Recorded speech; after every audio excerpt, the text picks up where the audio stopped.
Los cabellos del diablo.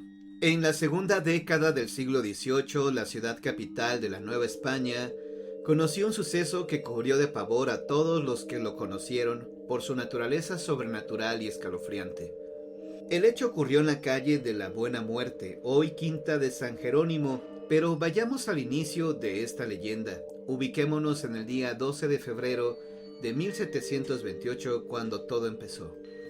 Recién desembarcado de España, don Cristóbal Arias de Velázquez se encontraba en el despacho de un prominente notario, quien lo ponía al tanto de la cuantiosa fortuna que le heredaba su padre, muerto recientemente. Luego de felicitarlo, el notario preguntó al joven si había quedado en buenos términos con su padre. Extrañado, don Cristóbal contestó afirmativamente, a lo que el notario agregó enseguida que el testamento contenía una disposición extraña. Señalaba que para poder entrar en posesión de sus bienes, don Cristóbal debía vivir por corto tiempo en la casona que habitaron sus tías, las que en vida se llamaron Anunciación y Brígida. El muchacho no pareció contrariarse ante esta noticia, a lo que el notario agregó: creo mi deber decirlos que sobre esta casona corren horribles consejas. Cierto, la casa es hermosa, tiene una gran bóveda donde podrás guardar vuestro oro y vuestros mejores vinos, pero...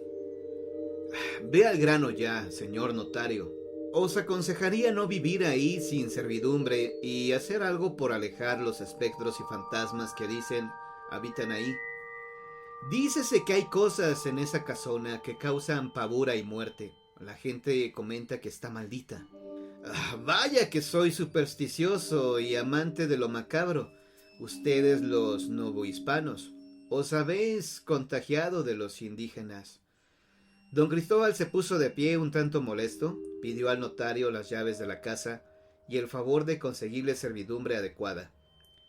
Había dispuesto pasar una noche más en el mesón donde se hallaba alojado, a fin de leer el testamento detenidamente y mudarse temprano al otro día. Hasta la noche siguiente el joven español pudo terminar las diligencias necesarias para su traslado.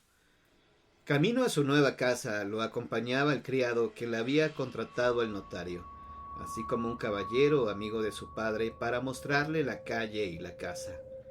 Las pisadas de los hombres sonaban huecas en la calle, solitaria y lúgubre, cuando de pronto se escuchó el tañido de una pequeña campana tocada por una persona que esperaba afuera de una puerta. Extrañado, don Cristóbal preguntó al caballero: ¿qué significan esas campanadas? Son esas gentes que vienen en busca de un confesor. ¿Un confesor a estas horas? La muerte no tiene hora fija y son los padres Camilos los que confiesan a altas horas de la noche. Debido a esto, esta calle donde vas a vivir es conocida como calle de la Buena Muerte. En efecto, el convento se encontraba a unos pasos de la vieja casona, por lo que una vez que llegaron a esta, el joven respondió en tono de broma: si es así, menos temores tendré, caballero. Buenas noches. Tarde era ya para recorrer la casona, cuyo aspecto a simple vista solo denotaba el abandono y el vacío natural de una casa deshabitada por mucho tiempo. El joven Arias de Velázquez, práctico como era, ordenó al criado que llevara sus baúles a la habitación que encontró más cómoda, e instalado en la biblioteca, pidió que se le trajera una botella de vino. Este se hallaba nervioso, inseguro, daba vueltas sin atreverse a salir. Al fin regresó y resuelto le dijo: caballero, si no deseas otra cosa, te ruego que me permitas retirarme. Está bien, tráeme antes una botella de vino y después ya te podrás ir a dormir. Perdone el señor amo, pero el vino está en la bodega. ¿Y acaso tienes miedo de bajar por ella? Tengo miedo de todo esto, caballero. De no ser porque respeto al señor notario, no habría venido a trabajar aquí. Debe saber, señor amo, que se dicen muchas cosas de esta casa. Lo sé bien. Tonterías. Ahora lárgate a dormir y déjame en paz. Yo iré por el vino. Poco tiempo después, don Cristóbal abandonó la biblioteca. Recorrió una amplia estancia donde se hallaba la sala y después de atravesar un largo pasillo que conducía a la cocina, abrió una puerta en el fondo de esta, que se dio sin mucho esfuerzo. Luego descendió por unas escaleras que conducían a las bodegas y sótanos de la casa. El polvo y las telarañas lo cubrían todo, las cavas, los estantes, las botellas. La madera desprendía un olor pestilente, a humedad guardada por mucho tiempo. Iluminado por el candelabro que llevaba, el joven, sin embargo, solo se ocupaba en la inspección de las cavas, hasta que descubrió, entre varias botellas dispuestas en fila, una que le pareció de buen aspecto. «Ah, esta botella tiene cara de ser muy vieja. Por nada del mundo me perdería a saborear uno de estos caldos añejos». Don Cristóbal tomó la botella envuelta en telarañas. Leía la etiqueta con curiosidad cuando de repente sintió que el peso de un cuerpo pequeño caía en su mano al tiempo que le rasguñaba unas uñas minúsculas. Al instante vio una rata larga y flaca que saltó en estampida en el mismo instante en que él se sacudía, espantado. «¡Ah, va!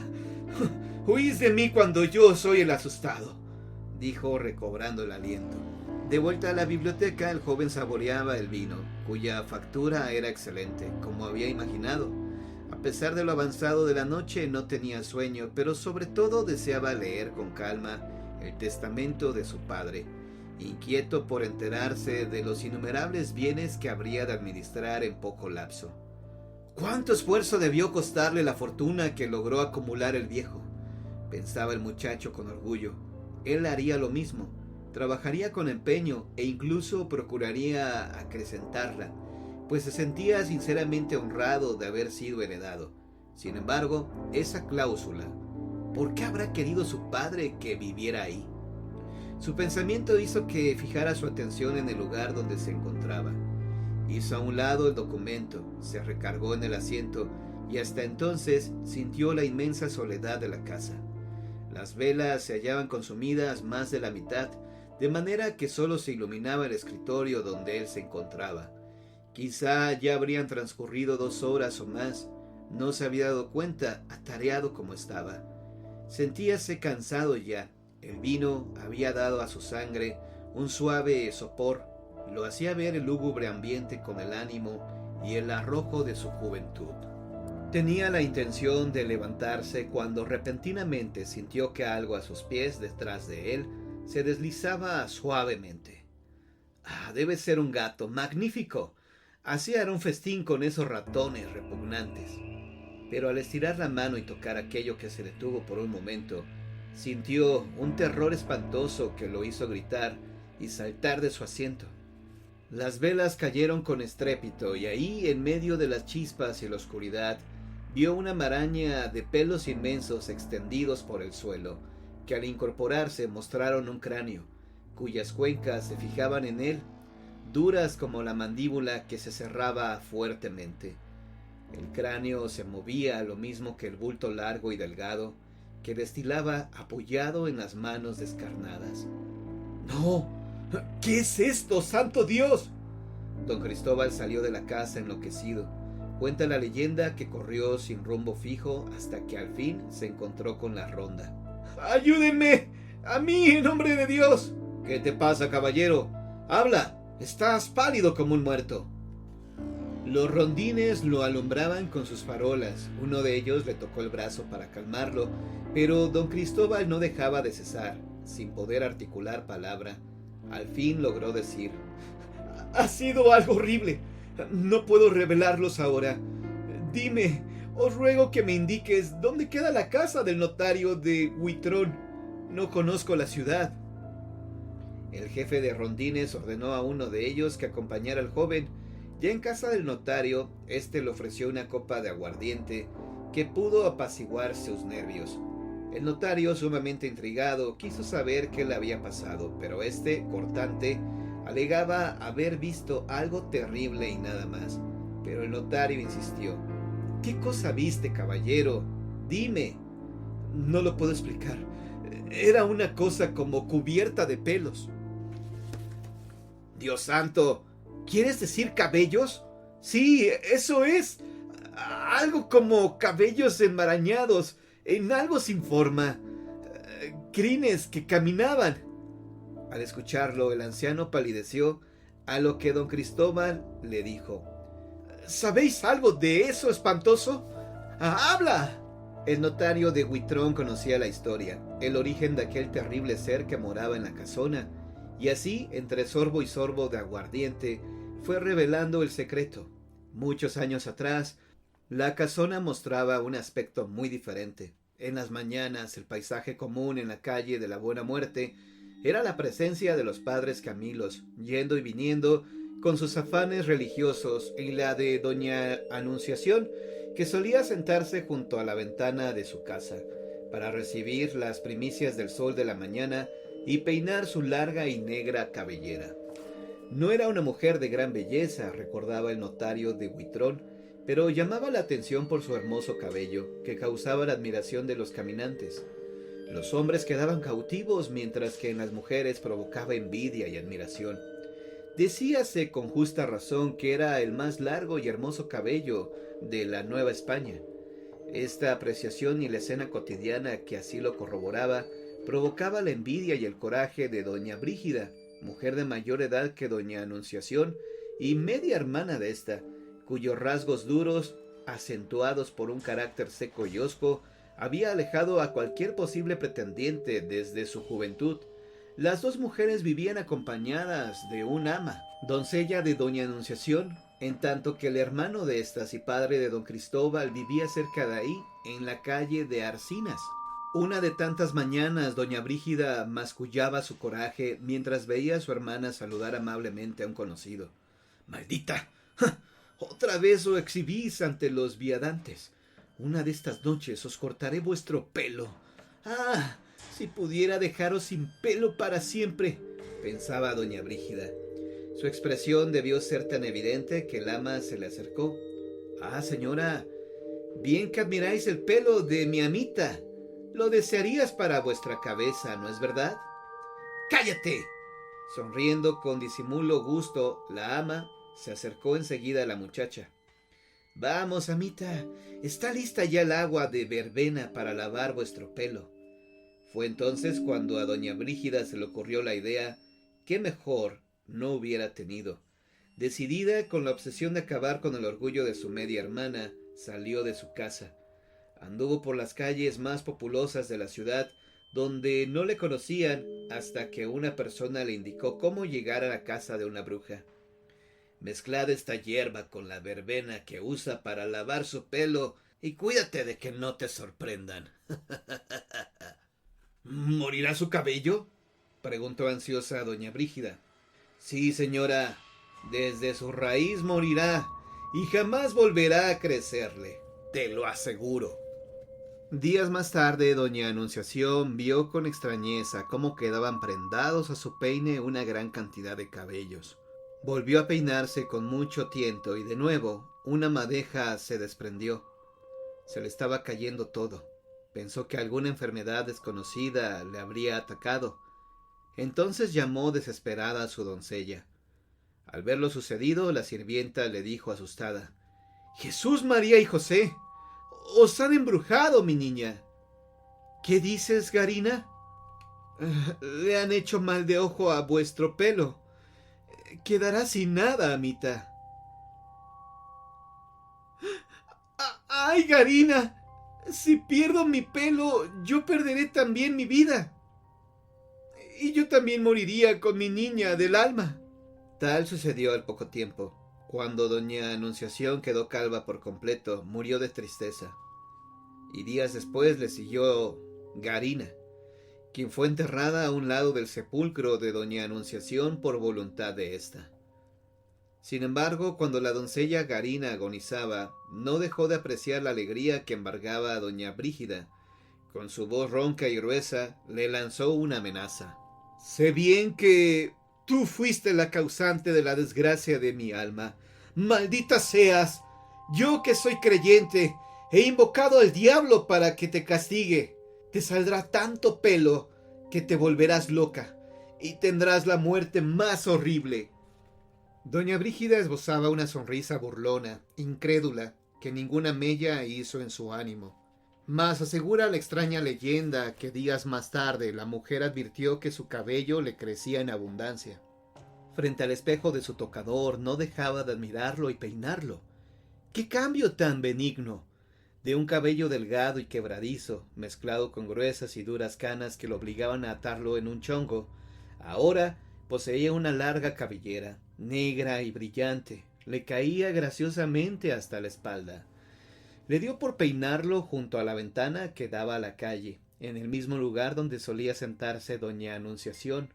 La gente apenas inclinaba la cabeza ante su vista, pero a doña Brígida no le importaba en absoluto. Notaba con placer cómo noche a noche le crecía el cabello, cada vez más largo y hermoso, sin necesidad de verbena alguna. Su nueva sirvienta, mujer tímida y callada, al fin se atrevió a preguntarle, después de 2 meses de estar en su servicio: «Mi ama, ¿por qué os crece tan rápidamente vuestro cabello?» Doña Brígida se quedó callada. No pensó en la maldición de la negra Garina.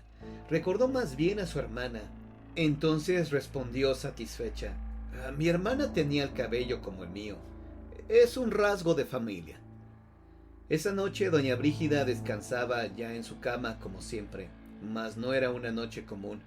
El cielo estaba muy oscuro, las nubes cargadas, los rayos aparecían repentinos. De pronto estalló la tormenta.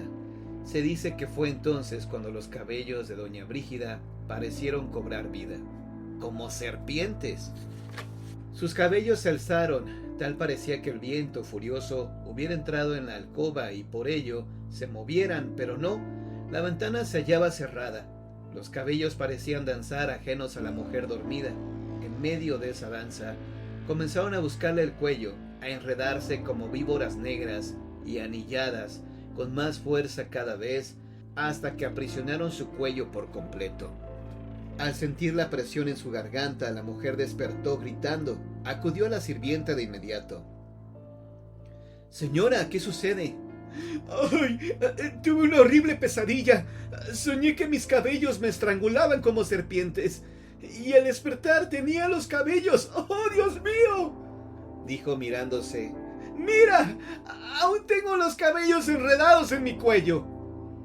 La sirvienta retiró los cabellos de su cuello, que si bien ya no continuaban fuertemente sujetos, resistían el desanudo como si dueños de una voluntad truncada se aferraran a permanecer ahí para seguir en algún momento su propósito. Extrañada y temerosa le dijo entonces: «Cuidad de ellos, señora.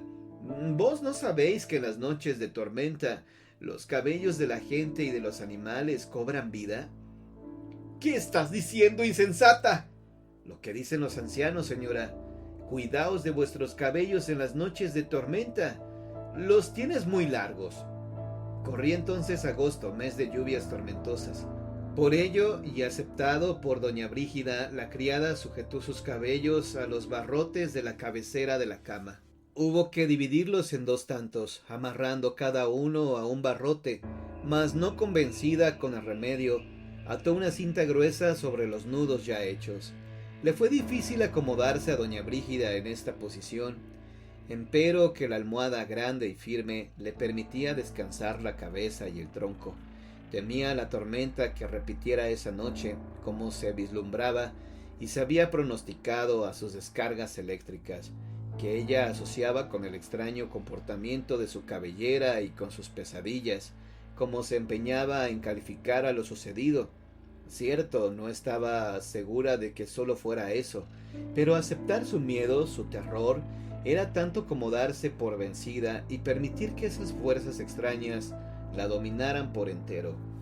Al fin, después de un lapso incontable en que no supo si estuvo dormida o despierta, llegó la madrugada y con ella otra tormenta. Esta vez el cristal del ventanal retumbó con enorme fuerza. El viento lanzaba bufidos terroríficos, las cortinas se alzaban, espantadas por el viento que se colaba por los intersticios. Mas en el momento en que un gran rayo apareció en el firmamento y la escasa luz de la vela se extinguía, su cabello se soltó de los amarres, volvió a tomar vida. Ella, que despertó con el retumbo del rayo, lo vio todo esta vez. Las serpientes negras se elevaron para acometer la embestida, rodearon su cuello, empezaron a hacer círculos cada vez con mayor rapidez y frenesí, hasta iniciar la asfixia. Doña Brígida, impulsada por la fuerza del instinto, jaló los cabellos de su cuello que ya empezaban a ahogarla. Tambaleante como pudo, llegó hasta un mueble, sacó unas tijeras y, peleando con las hebras malditas, cortó en muchos pedazos la cabellera. El embrujo cesó, pero doña Brígida ya no estuvo tranquila. Se cuidó de no decir a su criada o a su hermano sobre lo que le había sucedido. Cubrió su cabeza con un mantón y así permaneció por varios días, temerosa de sentir y de ver su cabello otra vez. Sucedió entonces que una noche, cuando se iba a acostar, estalló otra tormenta. Doña Brígida se quedó de pie frente al espejo, indecisa. A pesar del mantón, sentía mayor peso en su cabello, pero no quería tocarlo. Más fuerte fue su voluntad, su caprichosa naturaleza. «Que llueva y que caigan rayos y centellas. Ya no temo a mi pelo», dijo en voz alta, quitándose el mantón. Pero al descubrirse la cabeza, un grito de espanto salió de su garganta. «¡Pelo! ¡Más grande que antes!». Al instante, el cabello largo hasta la cintura se elevó por encima de su cabeza. En hebras gruesas se dividió. Estas se juntaron en la coronilla, luego descendieron, buscaron la garganta de la mujer.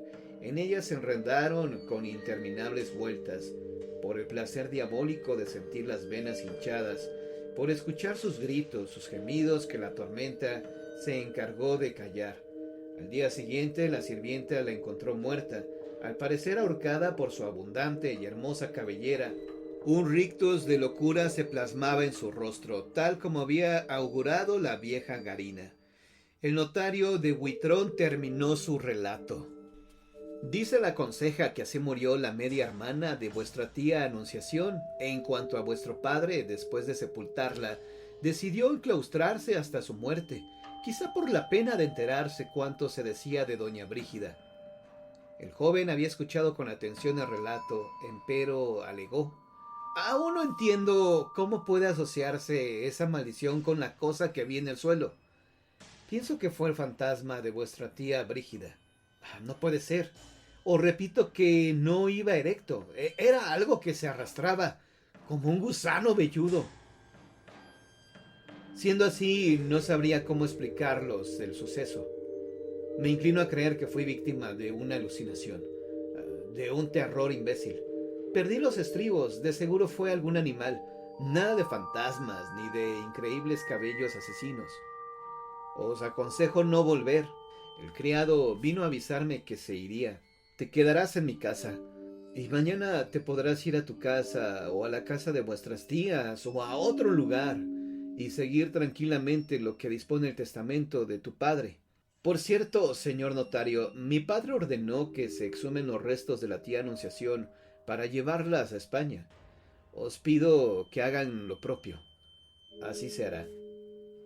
Don Cristóbal hizo caso de la recomendación del notario. Prudente, se instaló en su casa sin hacer caso ya de la cláusula establecida por su padre. Una noche en esa casa le fue suficiente para dar por cumplido su mandato. Días más tarde se dispuso a exhumar los restos de su tía. Hallábanse en el cementerio el notario, don Cristóbal y un fraile encargado de realizar la ceremonia fúnebre. 3 sepultureros abrieron la tumba. A fin de extraer el féretro, cavaron con las palas a una distancia aproximada de 1 metro bajo tierra, cuando de pronto exhalaron un grito de terror que atrajo a los hombres. El fraile fue el primero que lo vio. «¡Dios bendito! ¿A qué ser diabólico y maldito dieron sepultura aquí?». La tumba abierta se hallaba totalmente cubierta por cabellos, apenas revueltos con la tierra, negros y hermosos, resplandecían a la luz del sol. Don Cristóbal los vio, los reconoció. Eran los mismos cabellos del espantoso ser que vio en la casona. Se le reveló el cráneo que lo sostenía, el bulto mortuorio arrastrándose, pero no podía ser el mismo. Nervioso, molesto, preguntó al notario: «¿No os dije que sacaríamos los restos de mi tía Anunciación?». «Hay un error, caballeros», dijo un hombre que en ese momento se acercó al grupo.